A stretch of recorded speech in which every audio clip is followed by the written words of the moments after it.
සඳහා මම ඉනවට අඟල් 30ක් උස අඟල් 26ක් විදිහට තමයි ගත්තේ. මේ සඳහා ඔයගොල්ලෝ රෙදි ගන්න ඕනි. රෙදි යාර 2මාරක්. රෙදි යාර 2මාරක් අරගන්නවා. ඒ කියන්නේ යාරයක් කියන්නේ අඟල් 36යි 2මාරක් කියන්නේ 36 ඒවා දෙකයි 18යි මේ ටික එකතුව 90යි දෙකට බෙදුවහම අඟල් 45ක්. එතකොට බලන්න මෙන්න මෙහෙමයි රෙද්ද එන්නේ. මෙතන අඟල් 45 පළල රෙද්ද.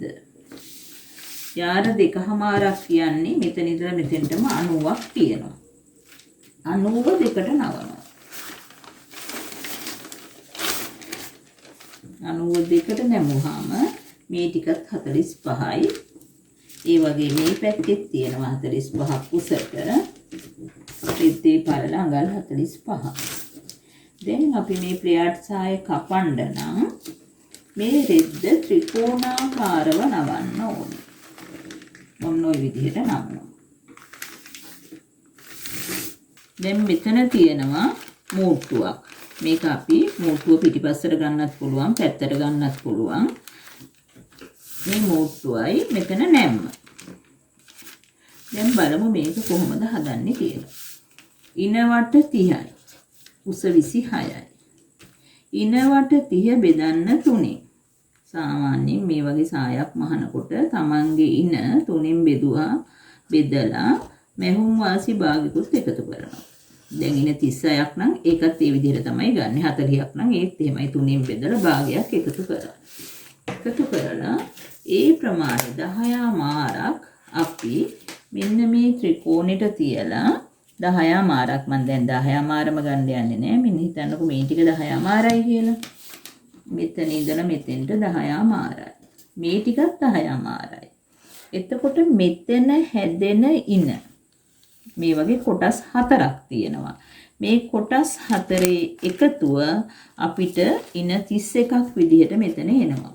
30යි යෝනි 31ක් ගත්තේ මෙතන මැහුම් වාසියට. මෙතෙන්ට අපි සිප් එකක් අල්ල ගන්නවා. ඒ භාගෙවි මේ පැත්තේ භාගී අඟලක් තමයි මේ 31 උනේ.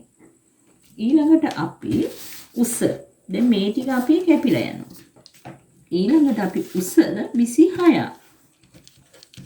උස අඟල් 26ක් ඕනි. උස අඟල් 26ට එකතු කරනවා මේ කැපිලා යන කොටස 10මාර. එතකොට එනවා අපිට 36මාරක්. අපි 36මාර ලකුණු කරනවා. මෙතන උඩ ඉඳලම 36මාරක්. දැන් ඔයගොල්ලන්ට උස 26ට වඩා ගන්න පුළුවන් මේ රෙද්දේ. මම 26කට තමයි අරන් තියෙන්නේ. මේ වගේ දිගකට ගන්න පුළුවන්. දැන් මෙතන අපිට 26ක් ඉතුරු වෙනවා. මේ 26 ඉතුරු වෙනවා මෙතනින්. මේ 10මාර මෙතනින් කැපිලා යනවා. මේ විදිහට සායක් කැපුවාම ඔයගොල්ලන්ට මේ සාය එහෙම් මෙහෙම් කෑලි ඉල්ලෙන්නේ නැති වෙන්න මහ ගන්න පුළුවන්. ඒක නිසායි අපි උසට එකතු කරන්නේ කැපිලා යන කොටසත් මෙතන ඉඳලම ලකුණු කරන්නේ. මෙතන ඉඳලා උස කොයි වෙලේවත් ලකුණු කරන්න එපා. දැන් අපි බලමු මේක කපා ගන්න හැටි.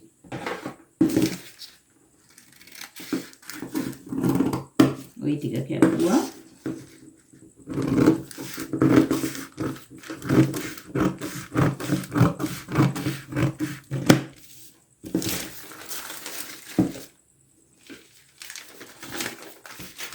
මේක තමයි අපේ පෙයාඩ් සාය. අපි මේ විදිහට පිටිපස්සට ඕපන් එකක් විදිහට මේක ගන්නවා. පිටිපස්සට ඕපන් එක වෙන්න ගන්නවා. ඊට පස්සේ අපි පටියක් කපා ගන්න ඕනි මෙන්න මේ ආකාරයට. පටිය අල්ලනකොට මෙතනින් භාගයක් යනවා. වාටිය මහන්න මෙතනින් අඟලක් යනවා. එතකොට මේ සාය උස 26න් එකහමාරක් අඩු වෙනවා. ඒ එකහමාර අඩු නොවෙන්න අපි පටියක් කපා ගන්නවා. මෙන්න මේ පටිය මම අරන් තියෙනවා අඟල් 4ක් උසට. අඟල් 4ක්. මෙතන 2යි මෙතන 2යි. ඉන ගන්න ඕනි අපි ඉන වටේට පටිය 31කට ගන්න ඕනේ. වා 31ක්ම නෙමෙයි. ඉතින් 32ක් විතර ගන්න. ප්ලේයාඩ් එක අල්ලනකොට රවුමට අල්ලනකොට මේක චුට්ටක් වැඩි වෙලා ගත්තට කමන්නේ. වැඩි ටික අපි කපලා දානවා. අපි ඉනට පටිය අල්ලනවා මෙන්න මේ ආකාරයට. මෙතනින් මෙහෙම තියලා මේ ආකාරයට මහගෙන යනවා. ඊට පස්සේ මෙතනින් මහුවහම මෙතනින් ඕගලන්ට ඕලක් කරගන්න පුළුවන්. එහෙම නැත්නම් ඕගලන්ට මේ පටිය එක පැත්තක් මෙහෙම අල්ලගෙන ගිහිල්ලා ඉතුරු අඟල් භාගේ මෙන්න මෙහෙම නවලත් මහන්න පුළුවන්. ওই විදිහට හිටින්න. එතකොට මෙතන හිටිනවා භාගයක්. දැන් ඕගොල්ලෝ මේ පටිය අල්ලන්නේ සායේ හොඳ පැත්තෙන්. මෙහෙම අල්ලගෙන ගිහිල්ලා මෙන්න මෙහෙම හරව ගන්න. එතකොට එකහමාරක පටියක් ඉතුරු වෙනවා. මොකද අඟල් දෙකෙන් භාගයක් ගියා. දැන් අපි මේකට ශිපර් එකක් අල්ල ගන්න ඕනේ පිටිපස්සට. ඉන්නට සම්පූර්ණයෙන්ම පටියේ ආකාරයට අල්ල ගන්න. ශිපර් එකක් අල්ලගන්නේ මෙහෙමයි. මේකට ගන්න අඟල් 8ක් හෝ 6ක් දිග ශිපර් එකක්. මේක නම් ලොකු වැඩි. අරගෙන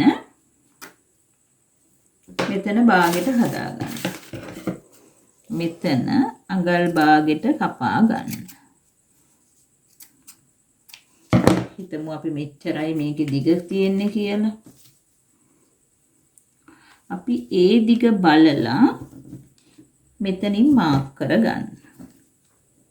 අඟල් භාගයක් උඩින් ඕවගේ ලකුණු කරගන්න. දැන් මේක ලොක් එක නම් දිග බැලුවාම ලොක් එකට වඩා උඩින් භාගයක් වගේ තමයි ලකුණු කරන්නේ.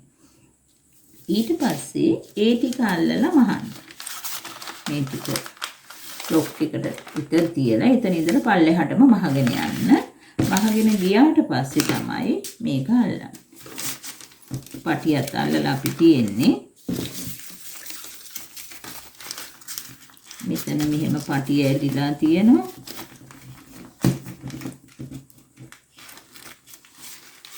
මේ විදිහට තියාගන්න. මේක තියෙනකොට පොඩ්ඩක් නවල මේක මෙහෙම තියලා චුට්ටක් ඇතුළට නවන්න. නවලා අල්ලගෙන යන්න. ඔන්න ඔය විදිහට නවලා මෙතෙන්ට අල්ලගෙන යන්න. දිගටම අර පැත්තත් නවලා අල්ලගන්න. ඉතින් මගේ මේ වීඩියෝ එක නරඹුවාට ඔයගලට ගොඩාක් ස්තුතියි. ඉදිරියටත් මේ වගේ වීඩියෝ කරන්න බලාපොරොත්තු වෙනවා. ඉතින් ඔයගොල්ලන්ගේ මොන හරි අදහස් තියෙනවා නම් මට කමෙන්ට් කරන්න, ලයික් කරන්න, සබ්ස්ක්‍රයිබ් කරන්න. ස්තුතියි.